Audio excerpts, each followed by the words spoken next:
সম্মানিত শুধু আপনারা দেখছেন আমরা দুজন ভ্রমণ প্রেয়সী এসছি আজকে সেই বহু আকাঙ্ক্ষিত বর্ডার দেখতে, মানে চেকপোস্ট দেখতে, যেখানে এসে আমরা দেখতে পাচ্ছি ইন্ডিয়ান নাগরিকরা মাঝে মাঝে আমাদের দেশে আগমন করতেছে। কোনো অবস্থাতেই আমাদেরকে ইন্ডিয়া ভিসা দিচ্ছে না। তো আমরাও কষ্ট পাচ্ছি, দেখে আফসোসও হচ্ছে, কিন্তু কিছু করার নেই। এখানে কারোর কোনো হাত নেই, সরকারের ব্যাপার। দেখা যাক কবে নাগাদ ওনাদের শুভবুদ্ধি উদয় হয়। শুভবুদ্ধি উদয় অবশ্যই মনে করতেছি অল্প দিনের ভিতরেই হবে।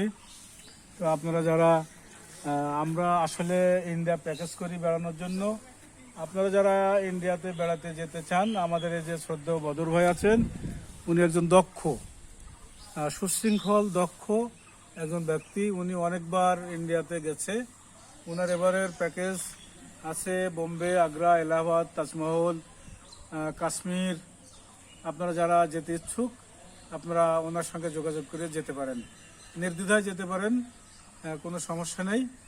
সবার জন্য শুভকামনা রইল। আসসালামু আলাইকুম আ রহমতুল্লাহ। তবে আপনারা তো আমার আসাদুল ভাইয়ের কাছে শুনলেন সবকিছুই বক্তব্য। তা আমাদের আসলেও খুব মনের একটা আক্ষেপ, আশা যে কবে বিষয়টা খুলবে, এই আমাদের একটা চিন্তা ভাবনা, প্রত্যাশা নিয়ে আমরা একটা আশায় আছি। দেখা যাক আশা কবে যে আমাদের আশা পূরণ হবে, এটা আল্লাহ পাকি জানে, আর আমাদের দুই দেশের রাষ্ট্রপ্রধান এরা জানে। তো ইনশাল্লাহ আপনারা আমাদের জন্য দোয়া রাখবেন, আর অবশ্যই আপনারা দোয়া করবেন যে যাতে তাড়াতাড়ি খুব বিষয়টা খুব চালু করে। আর আমার জন্যে আমি বদর, তারপরে আমার শ্রদ্ধেয় আসাদুল ভাই, আমাদের দুজনের জন্য অবশ্যই দোয়া করবেন। তো ইনশাল্লাহ খোদা হাফেজ। আপনারা আমার জন্য আসাদুল ভাইয়ের জন্য দোয়া করবেন অবশ্যই।